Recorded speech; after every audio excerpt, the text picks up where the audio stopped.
বাংলাদেশে এবং বাংলাদেশের বাইরে পৃথিবীর বিভিন্ন প্রান্তে যেখান থেকে চ্যানেলে দেখছেন, আপনাদের সকলকে সাদর আমন্ত্রণ তৃতীয় মাত্রা দেখবার জন্য। কথা বলবার জন্য অতিথি আমার বায়ে বসা আছেন ফোবানা 2012-এর কনভেনার, যেটি কানাডাতে অনুষ্ঠিত হবে, দারা আবু জুবায়ের আমার বায়ে বসা। ডানে রয়েছেন centre for non resident Bangladeshi chairman Shakil Chowdhury. স্বাগত আপনাদের স্টুডিওতে। দারা আবু জুবায়ের, আপনার কাছ থেকে প্রথম শুনতে চাইব যে ফোবানা এটি দেশের বাইরে সবচেয়ে বড় এটি সমাবেশ, যারা বিদেশে নর্থ আমেরিকাতে বাংলাদেশি আছেন তাদের, এবং দেশ থেকেও প্রচুর বুদ্ধিজীবী, শিল্পী, সমাজে বিভিন্ন স্তরের জ্ঞানীগুণী ব্যক্তিবর্গ অংশ নেন। কিন্তু ফোবানা দেখছি গত কয়েক বছর ধরে নানা ভাগে বিভক্ত, এবং এবারও আমরা যতদূর বুঝতে পারছি যে বোধহয় তিনটে, আমেরিকা এবং কানাডাতে মিলিয়ে তিনটে ফোবানা হচ্ছে, তো কনভেনশন। তো এই বিভক্তিটা কেন একটু আমাদেরকে বলবেন আপনি? প্রথমেই ধন্যবাদ জানাই জিল্লু ভাই আপনাকে এবং চ্যানেল আইকে, এবং যে শ্রোতারা আমাদের এই কথা আজকে শুনবেন তাদের সবাইকে প্রথমে ধন্যবাদ জানিয়ে শুরু করছি। আসলে ফোবানার যে আমাদের মূল উদ্দেশ্য, ফোবানাটা অ্যাকচুয়ালি প্রথমে শুরু হয় 1987 থেকে, এবং সেটা এক ধারার মধ্যেই ছিল। এখন কিছু ব্যক্তি কোন্দল এবং কিছু পারস্পরিক নিজেদের ইগোর কারণে ফোবানাটা এখন দ্বিভক্তি ত্রিভক্তির মধ্যে চলে আসছে। তা আমার মনে হয় যে যদিও আমরা মনে করছি যে 2 ভাগ বা 3 ভাগ হয়েছে, তো আমাদের দৃষ্টিতে তেমন একটা কোনো প্রবলেম না। এই কারণেই যে এক দেশে এক শহরে 3 ভাই 4 ভাই শহরে থাকে, তারাও কিন্তু এক বাসায় থাকে না, সুতরাং তাদের কিন্তু কারোর কিছু বলার থাকে না। কিন্তু আমাদের দেখেন 900,000 বাঙালি মিনিমাম কানাডা আমেরিকা মিলে, একটা দুইটা। তবে আমাদের এখন উচিত মনে হয় FOBANA south, FOBANA north, FOBANA east West করে দিলে আমার মনে হয় দ্বিধা বিভক্তিটা কমে যাবে, যেটা আমার মত। অনেক সময় আছে না যে কেউ কিছু মনে করতে পারেন, কিন্তু ফোবানার আসল যে উদ্দেশ্য, যে যেভাবেই করুক না কেন, সম্মিলিতভাবে এটা একটা বাঙালিদের মিলন মেলা। দেশে এবং বিদেশে যে যেভাবেই ধরুক না কেন, ফোবানার একটা আলাদা আদল আছে, এবং সেই আদল অনুসারে ফোবানার যে ঐতিহ্য, যেই করুক না কেন, আমি চাবো তাদের কাছে বিশেষ অনুরোধ থাকবে, ফোবানা যে আদলে চলে সেভাবেই তাদের করা উচিত। এটা কারোর ব্যক্তি চরিত্র স্বার্থ না দেখে যদি আমরা ফোবানার আদলের ফোবানার মতো কাজ করি, যেটা ধরেন যে ট্যালেন্ট হান্ট, নর্থ আমেরিকাতে ইউজুয়ালি আমাদের এটা হয় না, আগে হয়তো, যে ট্যালেন্ট হান্ট, বিভিন্ন শহর থেকে যারা স্ব ক্ষেত্রে যারা পারদর্শী, তারা যদি সবাইকে আমরা আস্তে আস্তে প্রমোট করতে পারি ইন দ্য লং রানে, এতগুলো এখন টিভি চ্যানেল, তারা যদি আসে এখানে এসে তাদের যে স্ব ক্ষেত্রে সম্মান আছে সেভাবে করে যদি বিভিন্ন টিভি চ্যানেলে তারা বিভিন্ন গান গায় বা কবিতা আবৃত্তি করে বা বিভিন্ন ট্যালেন্ট শো করে, আমার মনে হয় ফোবানার যে আগের যে আদলটা ছিল সেটা আবার পুনরুদ্ধার হবে। এবং আমি আপনার সাথে ঠিক একমত না এই কারণে যে বললেন যে 2 ভাগ বা 3 ভাগ। আমি জানি আমাদের কানাডাতে ফোবানা একটাই হচ্ছে, এবং আমি ফোবানা যেটার সাথে আছি সেটাই আমরা 1987 থেকেই যারা যারা আমাদের স্টিয়ারিং কমিটির সাথে জড়িত। কিন্তু সেটা কি সবসময় কানাডাতে হতো? সবসময় তো কানাডাতে করতেন না, মানে 1987 যখন শুরু হয়েছে ওটা বস্টন থেকে শুরু হয়। বস্টন থেকে শুরু। এটা অ্যাকচুয়ালি নর্থ আমেরিকার, কানাডা এবং আমেরিকার বিভিন্ন শহরে মনে করেন সম্মেলনের দিন ম্যান্ডেটটা দেওয়া হয় যে কে কখন পাবে বা কোথায় হবে। তো এবার আমরা লাকি যে আমরা টরন্টোতে, কানাডাতে এইটার অধিকারী, এবং আমার মনে হয় আগেও আমরা টরন্টোবাসী ফোবানা করেছে, আমার মনে হয় এবারও আরও সুন্দরভাবে করবে, যেহেতু এবার আমাদের ফোবানার বড় বড় যারা কর্মকর্তা আছেন, যারা অফিসিয়াল আছেন, তারা তাদের ক্ষেত্রে খুব পারদর্শী, এবং বাংলাদেশ থেকে যারা চলচ্চিত্র শিল্পী এবং টকশো হোস্ট এবং বিভিন্ন ক্ষেত্রে ক্ষেত্রে যারা সম্মানীয় ব্যক্তি, তাদেরকে এবার আমরা একটা অ্যাওয়ার্ড প্রদান করছি। এটা হচ্ছে ফোবানা অ্যাওয়ার্ড, এবং এই অ্যাওয়ার্ডের জন্য বাংলাদেশ থেকে বিভিন্ন ক্ষেত্র থেকে বিভিন্ন ব্যক্তিত্ব এবার ফোবানাতে যাচ্ছে, এবং আমি আশা করব যে ফোবানা যেভাবে গত আগেও লোকে দেখেছে 26 বছর 25 বছর, এবার তার একটা ভিন্নতা হবে মনে হচ্ছে। শাকিল চৌধুরী, এই বিষয় নিয়ে আমরা কথা বলেছি। ফোবানা নিয়ে এরকমভাবে না হলো যে বাংলাদেশিরা যেখানেই যাক সেখানেই অনেক অ্যাসোসিয়েশন, তাদের আঞ্চলিক বিভিন্ন অ্যাসোসিয়েশন, রাজনৈতিক দলগুলো, এক একটি দল আবার একাধিকভাবে বিভক্ত, বাইরে দেশের ভিতরে না থাকলেও। যে এই প্রশ্ন আমরা করি যে তাদের বাইরে গিয়ে রাজনীতি করবার দরকার কি, তারা তো সেখানকার মেইন স্ট্রিম পলিটিক্সে ইনভলভ হতে পারেন। এবং সামাজিক সংগঠনগুলো, এবং ফোবানা সবচাইতে বড় একটা কনভেনশন হয়, সবাই আমরা জানি, কিন্তু সেটিও গত কয়েক বছর ধরে দেখা যাচ্ছে যে দ্বিধা ত্রিধা বিভক্ত। যদিও মিস্টার জোবায়ের সেটি মানতে রাজি নন, তিনি বলছেন কানাডাতে একটাই হয়, একটাই হচ্ছে। সব মিলিয়ে এই দৃশ্যটা আপনার কাছে কেমন লাগে? আপনাকে ধন্যবাদ এবং উনাকে ধন্যবাদ যে উনারা টরন্টোতে ফুবানা কনভেনশনটা করছেন। আমরা দেশে থেকে যারা প্রবাসীদেরকে নিয়ে গর্ব করি, আমরা কিন্তু আশা করি যে প্রবাসীদের যত রকমের প্রজেকশন এবং দেশকে উপস্থাপনের যে তাদের আকুতি প্রবাসে আছে, সেটি ঐকমত্যের ভিত্তিতে একটি জায়গা থেকে যদি হয়, আমরা মনে করি আমাদের প্রবাসীরা শক্তিশালী থাকে।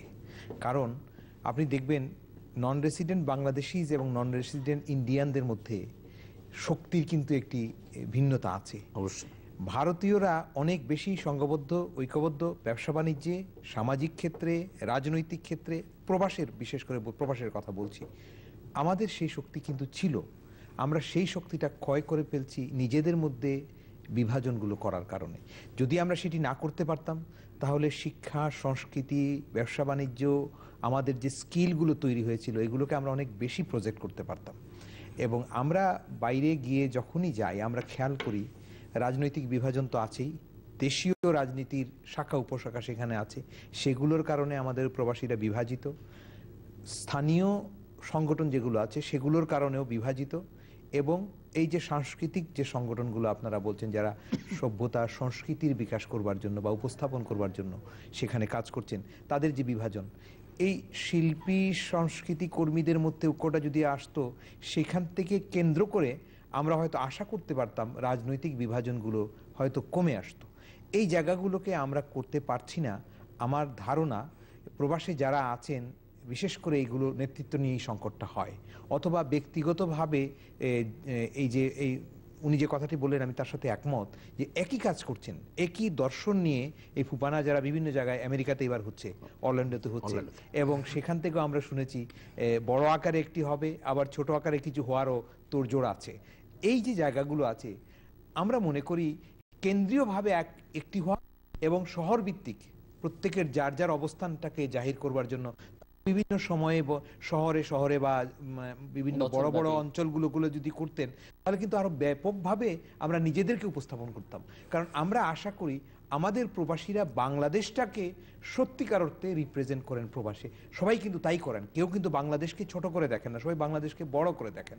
কিন্তু এই বড় করে দেখাটা গতি পেত আরো বেশি শক্তি হিসেবে বিদেশিদের কাছে, যে দেশে বসবাস করছেন তাদের কাছে উপস্থাপিত হতো যদি আমরা সবাই এক হতে পারতাম। কারণ অনেক ক্ষেত্রেই আমাদের বিভাজনের কারণে আমরা বিদেশিদের কাছে গিয়েই কিন্তু আমাদের বিভাজনটা উপস্থাপন করি, যে ও লোক ভালো নয়, আমি লোক ভালো। এই কথাগুলো বলতে গিয়ে এই যে বিভাজনের কারণে এগুলো হচ্ছে, এতে কিন্তু মূল স্রোতে আমার যে শক্তির প্রয়োগ, আমাকে অনেক কিছু প্রবাসী কিন্তু অর্জন করতে হয় দাবি করে।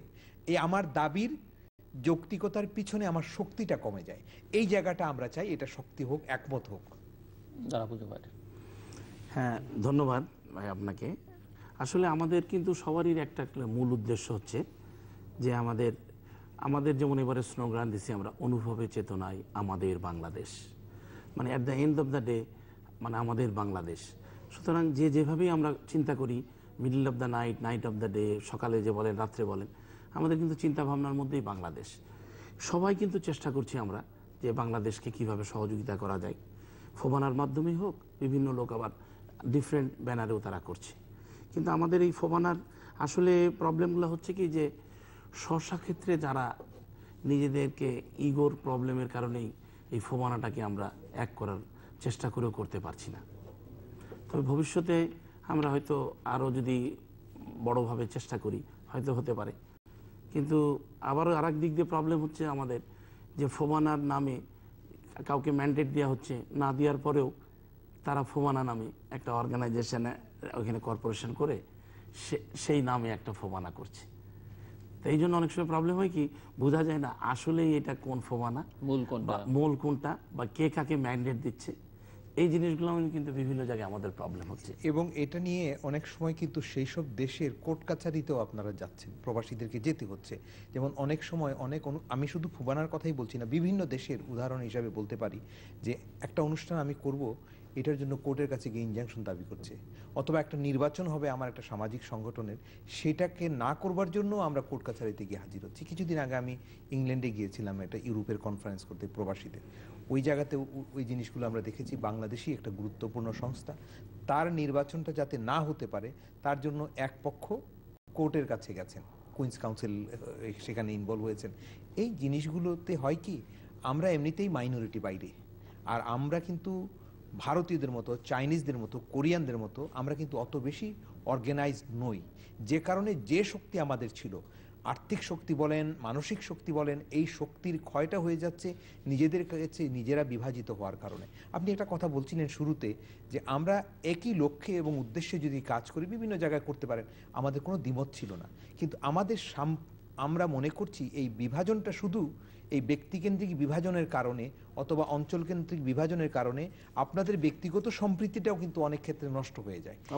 এই জায়গাটা যদি না হয়, এক এরিয়াতে অনেকগুলো মসজিদ থাকতে পারে, মন্দির থাকতে পারে, যে যেখানে পছন্দ মতো করবেন, দ্বিমত ছিল না, কিন্তু একটা যখন আরেকটাকে যখন কাউন্টার করছেন, এই জায়গাগুলোতে আমরা খুব ব্যথিত হই। কারণ আপনারা আমাদের অনেক বড় শক্তি আমরা মনে করি। বাংলাদেশের জন্য বাংলাদেশের প্রবাসীরা নাম্বার ওয়ান স্ট্রেংথ আমি বলি, এই কারণে যে এই দেশ মানে বৈদেশিক মুদ্রা নির্ভরশীলতা কমানোর কোনো সম্ভাবনা আমি খুব নিকট ভবিষ্যতে দেখি না। এইটার একমাত্র সোর্স এবং প্রধানতম সোর্স হচ্ছেন আপনারা যত বেশি অর্গানাইজ থাকেন, এই যে বিভাজিত করে কাজগুলো যখন করতে যান, তার জন্য ব্যয় হয়, কিন্তু আপনাদের সময়ও অপচয় হয়। বরং একইভাবে যদি করতে পারতেন, তাহলে এই একই কাজ 3বার 4বারও যদি করতেন, আমরা কিন্তু আরো ফ্লাশ হতো। আমরা বেশি আমাদের ইমেজ, আমাদের যে বাংলাদেশের যে ব্র্যান্ডিং নিয়ে যে সমস্যাটা আমরা ভোগ করছি, আমরা যেটা কষ্ট পাই বিভিন্ন জায়গায় গেলে, বিশেষ করে সেমিনারগুলোতে যখন আমরা যাই, ইন্টেলেকচুয়াল সেমিনারগুলোতে বসলেই এই ইমেজের কথাগুলো আসে। এই জায়গাগুলো যদি শক্তিশালী করতেন, এটা একটা বাংলাদেশের রাজনীতি যারা করছেন, যারা পরিচালনা করছেন দেশ, তাদের উপরেও কিন্তু আপনারা সম্মিলিতভাবে একটা চাপ প্রয়োগ করতে পারতেন। এই জায়গাগুলো বিভাজনের কারণে এই